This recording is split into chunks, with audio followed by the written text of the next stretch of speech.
Fides to nie je ani niečo, ale niekto. Takže Fides podľa mňa sú mladí ľudia, ktorí majú veľké ochotné srdce dať nezištne, dobrovoľne, zadarmo iným. Asi by som povedal, že sú to ľudia pre ľudí.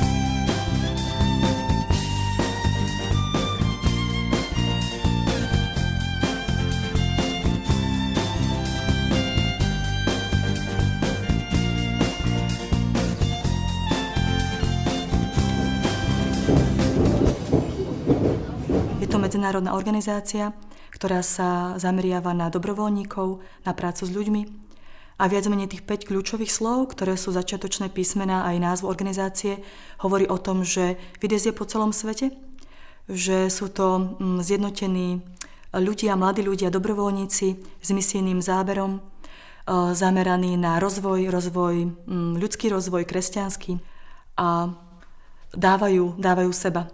Svoju energiu, svoj čas, svoju mladosť. Každé to miesto má svoje čaro. Ty aj ako ten dobrovoľník, keď prídeš medzi tých mladých ľudí a oni komunikujú po rómsky, tak oni tak skoro kvôli tebe nezačnú komunikovať po slovensky. Oni aj keď nevieš reč, tak ťa majú radi, lebo vidíš, že ty máš rád ich. Bolo krásne sledovať ich rozžiarené očká, keď sa tešili, že si tam plávajú na lodi. Decka sú prísavky všade. Prídu, objmú ťa a nepustia ťa. Taká ich spontánnosť, energickosť, živelnosť, to je to, čo mne už trošku v tej našej spoločnosti tak chýba, takže tam to tak ja nachádzam.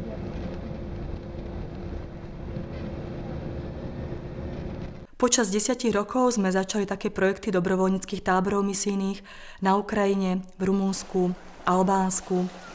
Mali sme dlhodobú misiu a misionárov, dobrovoľníkov v Afrike, v Juhoafrickej republike, v Angole, na Filipínach.